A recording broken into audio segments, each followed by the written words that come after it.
My interview with David Beckham. What were your hobbies when you were a young boy? I like to draw pictures and also I like to play soccer.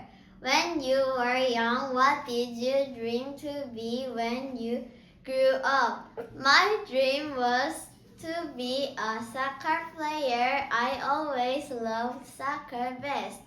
How did you feel when you lost the World Cup? I felt so sad.